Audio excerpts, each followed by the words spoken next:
এক কাতারে নিয়ে আসা হয়েছে, যেটা সমুচিত বলে আমরা মনে করি না। এটাকে অন্য জায়গায় রাখার বা তফসিল অংশে রাখার বা স্বীকৃতি দেওয়ার বিভিন্ন রকমের সুযোগ আছে, সেটা আলাপ আলোচনার মধ্যে দিয়ে আমরা পরে প্রকাশ করব।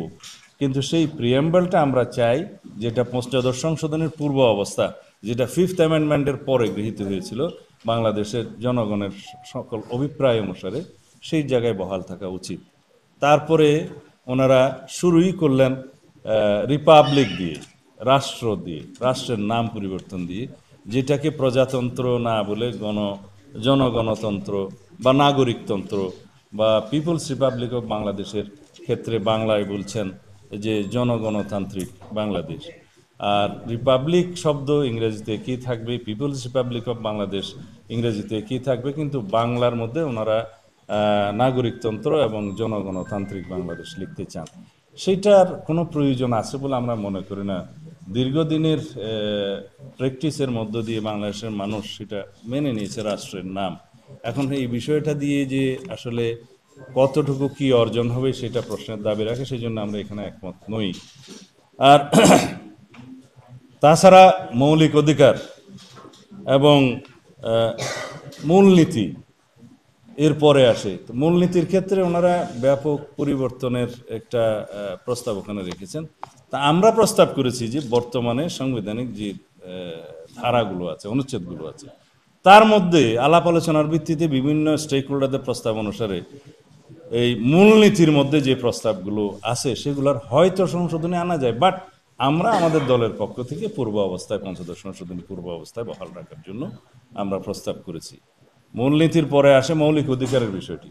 ওনারা মৌলিক অধিকার এবং স্বাধীনতা নামে আলাদা একটা চ্যাপ্টার সংযুক্ত করার জন্য প্রস্তাব করেছেন, যেটা আসলে অনেকটা আমরা মনে করি যে অভিজ্ঞতা না থাকার কারণে, হয়তো যাদের পার্লামেন্টারি এক্সপিরিয়েন্স বা রাষ্ট্র পরিচালনার অভিজ্ঞতা না থাকার কারণে হয়তো এটা অভিমত আসতে পারে, ওনাকে দিয়ে থাকতে পারে।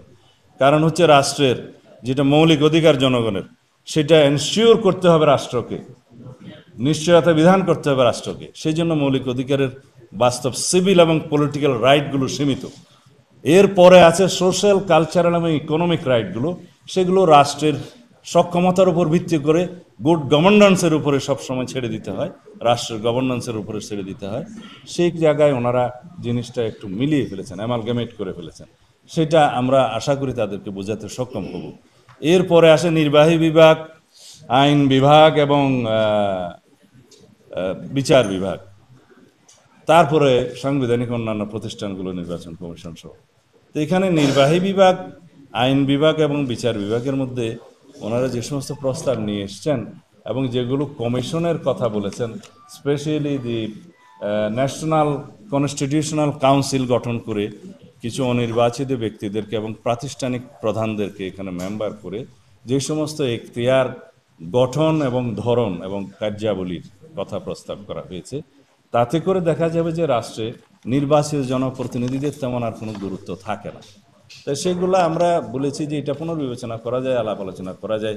রাষ্ট্র নির্বাচিত প্রতিনিধিদের দ্বারা পরিচালিত হবে, এটা হচ্ছে আমাদের সংবিধানের মূল জিষ্ট, আমাদের সংবিধানের মূল চেতনা। তো সেই জায়গায় এটা ক্ষতিগ্রস্ত হবে বলে আমরা মনে করি। আমরা দ্বিকক্ষ বিশিষ্ট পার্লামেন্টের প্রস্তাব তো আগেই আমাদের 31 দফাতে দিয়েছি, সেটা সবাই গ্রহণ করেছে। এটা একটা জাতীয় ঐক্যমত হয়েছে বলে আমার মনে হয়। এই জায়গায় তাদের মধ্যে কত সংখ্যা, সদস্য সংখ্যা থাকবে, আমরা একটা প্রস্তাব পেয়েছি, ওনাদের 105, আমরা 100-র মধ্যে সেই প্রস্তাবে আমাদের প্রস্তাব প্রদান করেছি, সেটা একমত। কিন্তু নিয়োগ মনোনয়ন প্রক্রিয়া কিভাবে তারা সিলেক্টেড হবে, সেটা আমরা সমাজের বিভিন্ন শ্রেণী পেশার বিশিষ্ট জন, যারা জ্ঞানী গুণী মানুষ, যাদের রাষ্ট্রীয়ভাবে অবদান আছে, তাদেরকে ওখানে অ্যাকোমোডেট করার জন্য এই বিধানটা আমরা প্রকৃতপক্ষে এনেছিলাম।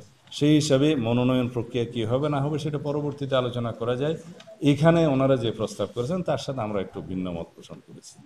এছাড়া মহিলাদেরকে আরও বেশি ক্ষমতায়ন করার জন্য, নারীদের ক্ষমতায়ন করার জন্য সাংবিধানিকভাবে আমরা সংসদীয় আসন বিদ্যমান যে 50 আছে সেখান থেকে 100-তে উন্নীত করার প্রস্তাব করেছি এবং সেটারও মনোনয়ন প্রক্রিয়া বিদ্যমান ব্যবস্থায় যেভাবে আছে সেভাবে রাখাটা আমরা সমীচীন মনে করি। এখানে ওনাদের সাথে আমাদের ভিন্ন মত আছে মনোনয়ন প্রক্রিয়া বা সিলেকশন প্রসিডিউরের মধ্যে। মোটামুটি এগুলোই যে সংবিধানের প্রায় শতাধিক প্রস্তাবের মধ্যে এখানে স্প্রেডশিটে মাত্র কতটা এসছে, 57টা মনে হয় এসছে।